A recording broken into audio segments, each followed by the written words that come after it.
നമസ്കാരം. വികസനത്തെക്കുറിച്ച് പറയാൻ മണ്ഡലത്തിൽ നടപ്പാക്കിയ വികസന പദ്ധതികൾ, വകുപ്പിന് കീഴിൽ എന്തൊക്കെ വികസനം, അതിൽ കിഫ്ബി വഹിച്ച പങ്ക്, ഇത് വ്യക്തമാക്കാൻ ഇന്ന് എനിക്കൊപ്പമുള്ളത് മന്ത്രി ശ്രീ റോഷി അഗസ്റ്റിനാണ്. സ്വാഗതം. നമ്മളിപ്പോൾ വികസനം എന്ന് പറയുമ്പോൾ അതിൽ കിഫ്ബിയെ മാറ്റി നിർത്താൻ കഴിയില്ല. മന്ത്രിയുടെ മണ്ഡലത്തിൽ നടത്തിയ ഈ കഴിഞ്ഞ 5 വർഷം കൊണ്ട് നടപ്പാക്കാൻ കഴിഞ്ഞത്, 5 വർഷത്തെയാണ് ഞാനിപ്പോൾ പറയുന്നത്, കിഫ്ബിയിലൂടെ നടപ്പാക്കാൻ കഴിഞ്ഞ വികസനം. കിഫ്ബിയിലൂടെ കേരളത്തിൽ പൊതുവെ വന്നിട്ടുള്ളൊരു മാറ്റം, അത് നമ്മുടെ സംസ്ഥാനത്തിൻ്റെ വികസന ചരിത്രത്തിലെ പ്രധാനപ്പെട്ടൊരു കാര്യമാണ്. സംസ്ഥാന ബജറ്റിന് വെളിയിൽ വിവിധ മേഖലകളിൽ ധനകാര്യ സ്ഥാപനങ്ങളിൽ നിന്ന് കുറഞ്ഞ പലിശ നിരക്കിൽ പണമെടുത്ത് സംസ്ഥാനത്തിൻ്റെ പൊതു താല്പര്യങ്ങൾക്കനുസരിച്ചുള്ള വലിയ പദ്ധതികൾ നടപ്പിലാക്കാനായിട്ടുള്ള കിഫ്ബിയുടെ സഹായം നമ്മളെ എത്രയോ മുന്നോട്ട് നയിച്ചു എന്നുള്ളതാണ് കാണേണ്ടതായിട്ടുള്ളത്. ഇപ്പോൾ നമ്മുടെ മേഖലയിലൊക്കെ എടുക്കുമ്പോൾ സ്കൂളുകൾ, ഗവൺമെൻറ് സ്കൂളുകൾ, നമ്മുടെ ആതുരാലയങ്ങൾ, ആശുപത്രികൾ, ഈ 2 കാര്യങ്ങളെടുത്ത് പരിശോധിച്ചാൽ പെട്ടെന്ന് മനസ്സിലാവും. ഒരു 10, 30 അല്ലെ 10, 25 വർഷങ്ങൾക്കപ്പുറത്ത് ഓല കെട്ടിയ, ഷീറ്റിട്ട, ഓടുമേഞ്ഞ കെട്ടിടങ്ങൾ സർക്കാർ സ്കൂളുകളായി സർവ്വസാധാരണമായി കാണാൻ കഴിയുമായിരുന്നു. ഞാൻ പഠിച്ചിരുന്ന ഘട്ടത്തിൽ പോലും ഓല കെട്ടിയ ഒരു ഷെഡും സൗകര്യങ്ങളോടും കൂടിയാണ് ഒരു ഗവൺമെൻറ് UP സ്കൂളിൽ ഞാൻ പോയിക്കൊണ്ടിരുന്നത്. കാലത്തിൻ്റെ മാറ്റം ഇനിയും ഇപ്പോൾ നേടിയ നേട്ടം ഒപ്പം എത്തണമെങ്കിൽ ഇനിയും ദീർഘനാൾ മുന്നോട്ട് യാത്ര ചെയ്യേണ്ടി വരുമായിരുന്നു. എന്നാൽ കോടിക്കണക്കിന് രൂപ, 5 കോടി, 3 കോടി, 2 കോടി, 1 കോടി ഇതൊക്കെ ചെലവഴിച്ച് ഗവൺമെൻറ് സ്കൂളുകളെയെല്ലാം, അതോടൊപ്പം തന്നെ അടിസ്ഥാന സൗകര്യ വികസന രംഗത്തെ സ്മാർട്ട് ക്ലാസ് റൂമുകൾ, നല്ല ലബോറട്ടറി സൗകര്യങ്ങൾ, ഇതെല്ലാം രൂപപ്പെടുത്താനായിട്ട് കഴിഞ്ഞു എന്നുള്ളത് 2, 3, 4 വർഷക്കാലം കൊണ്ട് നടത്തിയ ഭഗീരഥമായൊരു പ്രയത്നമാണ്.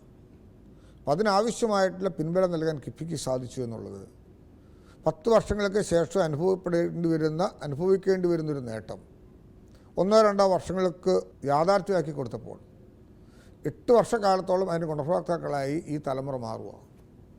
അതാണ് ഇതിൻ്റെ ഏറ്റവും വലിയ അഡ്വാൻറ്റേജ്. അങ്ങനെയാണ് ഈ നേട്ടം കൈവരിക്കാനായിട്ട് സാധിച്ചിട്ടുള്ളത്.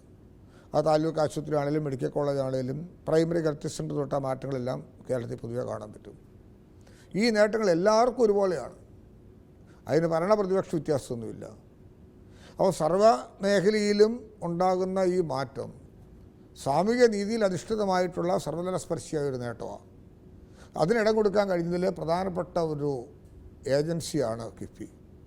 അത് നമുക്ക് വലിയ തരത്തിൽ ഗുണം ചെയ്യുന്നുണ്ട്. എൻ്റെ ഡിപ്പാർട്ട്മെൻറ്റിൽ ഇപ്പോൾ ഇറിഗേഷൻ എടുത്തു നോക്കിയാൽ, ഇറിഗേഷൻ ഡിപ്പാർട്ട്മെൻറ്റിൽ ഏകദേശം എനിക്ക് തോന്നുന്നു 2000 കോടി രൂപയുടെ മുകളിൽ വിവിധ കാര്യങ്ങൾക്കായിട്ട് പ്രയോജനപ്പെടുത്താനായിട്ട് കഴിയും. ഞങ്ങളുടെ ചെക്ക് ഡാമുകൾ, റെഗുലേറ്റർ കം ബ്രിഡ്ജുകൾ, അങ്ങനെ വാട്ടർ ബോഡികൾ എല്ലാം മെയിൻറ്റെയിൻ ചെയ്യാനായിട്ടും സേചനത്തിനാവശ്യമായ സൗകര്യങ്ങൾ ഒരുക്കാനും ഉതകുന്ന വിധത്തിലുള്ള ധാരാളം പദ്ധതികൾ അതിൻ്റെ ഭാഗമായി ചെയ്യാനായിട്ട് കഴിഞ്ഞിട്ടുണ്ട്. വാട്ടർ അതോറിറ്റിയിലേക്ക് വന്നാൽ 5480 കോടി രൂപയോളം വിവിധ പദ്ധതികളിലായി, കുടിവെള്ള പദ്ധതികൾ, പഴയ പൈപ്പുകൾ മാറ്റി സ്ഥാപിക്കുന്ന വിഷയങ്ങൾ, അങ്ങനെ നിരവധിയായിട്ടുള്ള പദ്ധതികൾ കേരളം ഒട്ടാകെ ഏറ്റെടുത്തപ്പോൾ വലിയ സഹായം കിഫ്ബിയിൽ നിന്ന് ലഭിച്ചു. ജലജീവൻ മിഷൻ പദ്ധതി നടപ്പിലാക്കാനായിട്ട് കേരളത്തിൽ നമ്മൾ തീരുമാനം എടുക്കുമ്പോൾ കേന്ദ്ര സംസ്ഥാന ഗവൺമെൻറ്റുകളുടെ സഹകരണമാണല്ലോ ഈ പദ്ധതി നടപ്പിലാക്കുന്നത്. പക്ഷേ ഒരു പ്രധാനപ്പെട്ട കാര്യം, കഴിഞ്ഞ 1 വർഷക്കാലമായിട്ട് 1 രൂപ പോലും കേന്ദ്ര ഗവൺമെൻറ്റിന് കിട്ടുന്നില്ല എന്നുള്ളതാണ്. എങ്കിലും ആ പദ്ധതി വിഭാവന ചെയ്തത് കേരളത്തിലെ മുഴുവൻ ജനങ്ങൾക്കും ആശ്വാസകരമായിട്ടൊരു പദ്ധതിയായിട്ടാണ്. കേരളത്തിൽ ഏകദേശം 69-70 ലക്ഷം കുടുംബങ്ങൾ വരും, ഗ്രാമീണ ഭവനങ്ങൾ. 17 ലക്ഷം കുടുംബങ്ങൾക്ക് കഴിഞ്ഞ 6 പതിറ്റാണ്ട് കൊണ്ട് കൊടുക്കാൻ കഴിഞ്ഞതാണ് ഈ 17 ലക്ഷം കുടുംബങ്ങളിലെ വെള്ളം. കഴിഞ്ഞ 3 വർഷക്കാലം കൊണ്ട് 17 ലക്ഷത്തിൻ്റെ സ്ഥാനത്ത് 40 ലക്ഷത്തോളം അടുത്ത് വെള്ളം കൊടുക്കാൻ കഴിഞ്ഞു. ഈ പദ്ധതിയുടെ ചില പ്രധാനപ്പെട്ട കോമ്പണൻറ്റുകളെല്ലാം തീർക്കാൻ കിഫ്ബി ഫണ്ടിൻ്റെ വിനിയോഗം സാധ്യമായിട്ടുണ്ട്. ടാങ്കുകളുടെ നിർമ്മാണം, പ്ലാന്റിൻ്റെ നിർമ്മാണം, ചില സ്ഥലങ്ങളിൽ വിതരണ ശൃംഖലയ്ക്ക് ആവശ്യമായ നിർമ്മാണം, അതും കൂടി യോജിച്ചുകൊണ്ടാണ് ഈ പദ്ധതി നടപ്പിലാക്കാനായിട്ട് ചില സ്ഥലങ്ങളിലൊക്കെ സാധ്യമായിട്ടുള്ളത്. അപ്പം അങ്ങനെ എല്ലാ മേഖലയിലും കിഫ്ബിയുടെ ധനസഹായം ഡിപ്പാർട്ട്മെൻറ്റ് തലത്തിൽ ലഭിച്ചു. എൻ്റെ ജില്ലയിലേക്ക്, എൻ്റെ മണ്ഡലത്തിലേക്ക് വന്നാൽ ഇപ്പോൾ മലയോര ഹൈവേയുടെ ഉദ്ഘാടനം കഴിഞ്ഞ ദിവസം നടന്നത്. കേരളത്തിൽ ഏകദേശം 1332 കിലോമീറ്റർ ദൂരം വരും മലയോര ഹൈവേയുടെ ദൈർഘ്യം. അതിൽ കട്ടപ്പന മുതൽ കുട്ടിക്കാനം വരെയുള്ള ഭാഗം ഏതാണ്ട് 40 കിലോമീറ്റർ ദൈർഘ്യം വരുന്ന റോഡിൻ്റെ ഭാഗമാണ് കഴിഞ്ഞ ദിവസം ഉദ്ഘാടനം ചെയ്തത്. അവിടെ ശ്രദ്ധേയമായി കണ്ടൊരു കാര്യം, അതിൻ്റെ ഉദ്ഘാടന ചടങ്ങിലും അതോടൊപ്പം തന്നെ ബോളിവുഡ് താരമായ മിലൻ സോമൻ ഇവിടെ വന്ന് നടത്തിയ റൺ, ആ ഹിൽവേ റണ്ണിലുമൊക്കെ കണ്ടൊരു കാര്യം, ആയിരക്കണക്കിന് ആൾക്കാർ ഇത് കാണാനും ആസ്വദിക്കാനും എല്ലാമായിട്ട് അവിടെ എത്തിച്ചേർന്നു. നല്ല തേയിലത്തോട്ടത്തിന് നടുവിലൂടെ മഞ്ഞ് വീണ് കിടക്കുന്ന പ്രകൃതിദത്തമായിട്ടുള്ള ആ സാഹചര്യങ്ങളെല്ലാം അനുഭവവേദ്യമാക്കാൻ വിദേശ സ്വദേശ ടൂറിസ്റ്റുകൾ എത്തുമ്പോൾ ഈ റോഡിൻ്റെ നിലവാരത്തെക്കുറിച്ച് മിലൻ സോമൻ നടത്തിയ അദ്ദേഹത്തിൻ്റെ വാക്കുകൾ ഞാൻ ശ്രദ്ധിച്ചു. നമ്മുടെ രാജ്യത്തെ ഏറ്റവും നിലവാരമുള്ള റോഡെന്ന് വിശേഷിപ്പിച്ചു. നഗ്നപാതനായിട്ടാണ് അദ്ദേഹം ഓടിയത്. ഇതെല്ലാം കാണുമ്പോൾ നമ്മുടെ മനസ്സിന് വലിയൊരു കുളിർമയാണ്. ഇതൊക്കെ പ്രാബല്യത്തിൽ കൊണ്ടുവരുന്നതിന് വേണ്ടി സഹായകമായൊരു ഫണ്ടാണ് നമുക്കിന്ന് ലഭ്യമായത്. കട്ടപ്പന എന്നൊരാൾക്ക് തിരുവനന്തപുരം പോകേണ്ടിയിരുന്ന നേരത്തെ സമയം 6 മണിക്കൂർ 6.5 മണിക്കൂറായിരുന്നെങ്കിൽ ഇപ്പോൾ 3.5 മണിക്കൂറിൽ 4 മണിക്കൂറിനകമായി കട്ടപ്പന ചെല്ലാൻ പറ്റുന്ന സ്ഥിതിവിശേഷം ഉണ്ടായി. അങ്ങനെ കേരളത്തിലെ എല്ലാ മേഖലയിൽ നെറ്റ്വർക്ക് രൂപപ്പെടുത്തുന്നതിനൊക്കെ ഉള്ള വലിയ ധനസഹായം. എൻ്റെ മണ്ഡലത്തിലാണെങ്കിൽ പ്രധാനപ്പെട്ട റോഡൊക്കെ BMBC നിലവാരത്തിലേക്ക് വന്നു. ഇപ്പോൾ 2 പ്രധാനപ്പെട്ട റോഡിന് നിർമ്മാണം നടക്കുന്നുണ്ട്. ചേലച്ചൂർ വണ്ടപ്പുറം റോഡും അവിടെ നത്തുകൽ അടിമാലി റോഡും. 55 കോടിയും 56 കോടിയും ഒക്കെ മുടക്കുന്ന വർക്കുകൾ നല്ല ദ്രുതഗതിയിൽ നടന്നുകൊണ്ടിരിക്കുക. അപ്പം അങ്ങനെ വിവിധങ്ങളായ സ്കൂളുകൾ, ആരോഗ്യ മേഖലയിലെ മാറ്റം, ഇപ്പോൾ തൊട്ട് നെടുങ്കണ്ടത്ത് നല്ലൊരു സ്പോർട്സിന് സൗകര്യപ്രദമായ രീതിയിലുള്ള നല്ലൊരു സ്റ്റേഡിയം, അങ്ങനെ എല്ലാ മേഖലയിലും കിഫ്ബിയുടെ ധനസഹായം മണ്ഡലത്തിലും ലഭിച്ചിട്ടുണ്ടെന്നുള്ളത് ഇത്തവണത്തെ ഞാൻ ഓർക്കുന്നു. സംസ്ഥാനത്തിൻ്റെ പൊതുവികസന നേട്ടങ്ങളിൽ ശ്രദ്ധേയമാക്കാൻ കഴിഞ്ഞിട്ടുള്ള അടിസ്ഥാന ഭൗതിക വികസന രംഗത്തെ ഏറ്റവും മാറ്റങ്ങൾക്ക് നിദാനമായ പദ്ധതികളാണ് കിഫ്ബിയിലൂടെ ആസൂത്രണം നടപ്പിലാക്കാനായിട്ട് കഴിഞ്ഞത്. ഇതിലിപ്പോൾ ഈ ജലജീവൻ മിഷൻ്റെ കാര്യം മിനിസ്റ്റർ പറഞ്ഞു. അതല്ലാതെ ജലവിഭവ വകുപ്പിന് കീഴിൽ മറ്റെന്തൊക്കെ പ്രോജക്റ്റുകളാണ് കിഫ്ബി വഴി? അല്ല, കിഫ്ബിയുടെ പ്രോജക്റ്റാണ് പറഞ്ഞത്. ഇതിനോട് അറ്റാച്ച് ചെയ്ത് പറഞ്ഞെന്ന് മാത്രമേ ഉള്ളൂ. കിഫ്ബി മുഖാന്തരം 67ഓളം കുടിവെള്ള പദ്ധതികൾ തന്നെ സെപ്പറേറ്റ് ആയിട്ട് നടക്കുന്നുണ്ട്. അതോടൊപ്പം തന്നെ ഈ പൈപ്പ് മാറിയിടാനും മറ്റ് കാര്യങ്ങൾക്കും വേണ്ടി തന്നെ 5460 കോടിയോളം രൂപ കിഫ്ബിയുടെ ഭാഗമായി തന്നെ ചെലവഴിക്കപ്പെട്ടിട്ടുണ്ട്. അത് ജലജീവൻ മിഷനുമായിട്ട് ബന്ധപ്പെട്ടല്ല. ഈ പ്രോജക്റ്റിൽ ഇപ്പോൾ ഒരു വാട്ടർ ട്രീറ്റ്മെൻറ്റ് പ്ലാന്റ് തീർന്നു. ആ വെള്ളം നമുക്ക് പിന്നെ വിതരണ ശൃംഖല കൊടുത്താൽ മതി, ജലസേചനം അല്ലെങ്കിൽ മറ്റ് ഈ ജലജീവൻ മിഷനിൽ. അപ്പോൾ ഇതും കൂടെ ലിങ്ക് ചെയ്തു പറഞ്ഞു എന്നുള്ളതേ ഉള്ളൂ. അതിനകത്ത് ഇപ്പോൾ തീര സംരക്ഷണം, ഇപ്പോൾ ചെല്ലാനമായിരുന്നല്ലോ നമ്മുടെ ഒരു മഴക്കാർ വന്നാൽ ചെല്ലാനത്തിൻ്റെ സ്ഥിതി എല്ലാവർക്കും അറിയാം. വലിയ വാർത്തയും റിപ്പോർട്ടിങ്ങൊക്കെ ആവുന്നതാണ്. അവിടെ ഞങ്ങൾ ആദ്യം ചെല്ലുമ്പം കണ്ടത് എന്താ, എന്തുമാത്രം നിരാശാജനകമായിരുന്നൊരു അന്തരീക്ഷമാണ്. ഏകദേശം 340 കോടി രൂപ മുടക്കി ആദ്യത്തെ റീച്ച് ആൻഡ് നിർമ്മാണം പൂർത്തിയായി ചെല്ലുമ്പോൾ എന്ത് സന്തോഷമായിരുന്നു കാണാൻ കഴിഞ്ഞത്.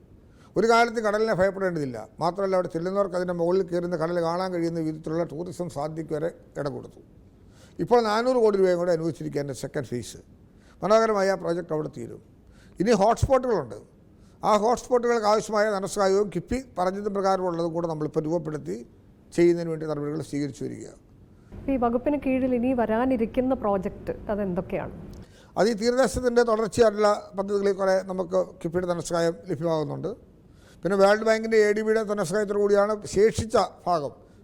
അപ്പോൾ തീരദേശം എല്ലായിടവും ഒരുപോലെ തന്നെ ഈ ടെട്രാപോഡ് ഉപയോഗിച്ചുള്ള സംരക്ഷണം ആവശ്യം നമുക്കില്ല. തീരദേശത്തേക്ക് വരുന്ന കടലിൻ്റെ ആക്രമണ രീതി, അതിന് ഓരോ രീതിയിലും അതിൻ്റെ ഇത് നിശ്ചയിച്ചിട്ടുണ്ട്. അതിൽ ഹോട്ട്സ്പോട്ട് ഏരിയയാണ് കൂടുതലും ഇത്തരത്തിൽ നിശ്ചയിച്ചിട്ടുള്ളത്. ഈ ശബരിമലയിലെ അയ്യപ്പ ഭക്തർക്ക് മുൻകാലങ്ങളിലൊക്കെ കുടിവെള്ളം എത്തിക്കുന്നതിന് ഒരിക്കലും തടസ്സപ്പെടുത്തിയിട്ടില്ല. എല്ലാ ഭംഗിയായി ചെയ്യാൻ നമുക്ക് കഴിഞ്ഞിട്ടുണ്ട്. അതെല്ലാം നിലയ്ക്കൽ വരെ ടാങ്കർ ലോറികളിൽ വെള്ളം എത്തിച്ചു കൊടുക്കുകയായിരുന്നു നമ്മൾ മുൻകാലങ്ങളിലെല്ലാം നടത്തിയിരുന്നത്. ഏകദേശം 3.5 കോടി 4 കോടി രൂപ വരെ വർഷം തോറും ചിലവ് വരും എന്നാണ് ഞാൻ മനസ്സിലാക്കുന്നത്. എന്നാൽ ഈ വർഷം മുതൽ നിലയ്ക്കൽ ബേസ് ക്യാമ്പിൽ വരെ വാട്ടർ അതോറിറ്റിക്ക് വെള്ളം എത്തിക്കാൻ കഴിഞ്ഞു എന്നുള്ളത് ചരിത്രപരമായ ഒരു കാര്യമാണ്. അത് വലിയ രീതിയിൽ ആശ്വാസജനകമായ ഒരു നേട്ടം ഉണ്ടാക്കാൻ കഴിഞ്ഞു. ഒന്ന്, ആ തിരക്കിനിടയിലുള്ള ഈ വാഹനങ്ങളുടെ ഓട്ടം നിർത്താനായിട്ട് കഴിഞ്ഞു. പിന്നെ വലിയ ജലസംഭരണികളിൽ അവിടെ തന്നെ വെള്ളം നമുക്ക് സംഭരിച്ച് വിതരണം ചെയ്യാൻ കഴിയുന്ന സ്ഥിതിവിശേഷം ഉണ്ടായി. അത് ശബരിമലയിൽ വരുന്ന അയ്യപ്പ ഭക്തർക്കും സമീപ പ്രദേശത്തുള്ള പഞ്ചായത്തുകൾക്കും അതിന് ഗുണം ലഭിക്കുന്നുള്ളതാണ് മറ്റൊരു കാര്യം. ഇതോടൊപ്പം ഈ മൈക്രോ ഇറിഗേഷൻ പ്രോജക്ട്സ്, ഇപ്പോൾ നമ്മൾ സാധാരണ ജലസേചനത്തിനുള്ള സൗകര്യം ഒരുക്കുന്നത് ഈ പാടി ഫീൽഡിനായിരുന്നു. എന്നാൽ ഇന്ന് കർഷകരെ സംബന്ധിച്ചിടത്തോളം കുറേ കൂടി ഈൽഡ് വർദ്ധിപ്പിക്കാൻ സഹായകമാകുന്ന നിലപാടുണ്ടാകണം ഞങ്ങൾ ആഗ്രഹിച്ചു. ജാതി, കൊക്കോ, ഗ്രാമ്പു, ഏലം, റബ്ബർ, പഴവർഗ്ഗങ്ങൾ, പച്ചക്കറി, അതിനൊക്കെ ആവശ്യമായ ജലം അനുസരിച്ച് നൽകാൻ കഴിയത്തക്ക വിധത്തിലുള്ള മൈക്രോ പ്രോജക്ട്സ് അത് ഈ ഗവൺമെൻറ് വന്ന് ആദ്യ ഗവർണറുടെ നയപ്രഖ്യാപന പ്രസംഗത്തിൽ തന്നെ ഉൾപ്പെടുത്തി. KM മാണി ഊർജിത കാർഷിക ജലസേചന പദ്ധതി, അത് വ്യാപകമായി കേരളത്തിൽ ഇപ്പോൾ നടപ്പിലാക്കി വരുന്നുണ്ട്. കുറേ കൂടി അത് വിപുലീകരിച്ചു കൊണ്ടുവരുന്നതിനുള്ള നടപടിയാണ് സ്വീകരിച്ചു വരുന്നത്. നമ്മുടെ ഈൽഡിൽ നിന്ന് കുറേ ആദായം ലഭിക്കുന്നതിനേക്കാൾ കൂടുതൽ ലഭിക്കാൻ കഴിയത്തക്ക വിധത്തിൽ ജലസേചനം നല്ല നിലയിൽ കിട്ടിയാൽ ഈൽഡ് വർദ്ധിക്കും. ആ നില കണ്ടാണ് ആ പദ്ധതി പ്രോത്സാഹിപ്പിച്ചുകൊണ്ടൊന്ന് ചെയ്ത് മുന്നോട്ട് പോകാനായിട്ട് ഇപ്പം നിലപാട് സ്വീകരിച്ചിട്ടുള്ളത്. അപ്പോൾ അഗ്രികൾച്ചർ ബെറ്റിനോടും കൂടി സഹായകമാകുന്നൊരു നിലപാടാണ് ഇറിഗേഷൻ ഡിപ്പാർട്ട്മെൻറ്റ് സ്വീകരിച്ചിരിക്കുന്നത്. അത് വലിയ രീതിയിൽ കർഷകർക്ക് ആശ്വാസം നൽകും എന്നുള്ളതും ഒരു പ്രധാനപ്പെട്ട കാര്യമായി കാണാൻ കഴിയും. അപ്പോൾ അതാണ് കിഫ്ബിയും വികസനവും മണ്ഡലത്തിൽ എന്തൊക്കെ സാധ്യമാക്കിയൊപ്പം വകുപ്പിന് കീഴിൽ എന്തൊക്കെയാണ് കിഫ്ബിയിലൂടെ സാധ്യമാക്കാൻ കഴിഞ്ഞത്. ഇതാണ് മന്ത്രി വിശദീകരിച്ചത്. ലോകത്തെവിടെയായാലും ഏത് സമയത്തും 24 വാർത്തകളും ഓഗ്മെന്റഡ് റിയാലിറ്റി പാക്കേജുകളും എക്സ്പ്ലെയിനറുകളും വിശദമായി കാണാൻ ഞങ്ങളുടെ യൂട്യൂബ് ചാനൽ നിങ്ങൾക്ക് സബ്സ്ക്രൈബ് ചെയ്യാം.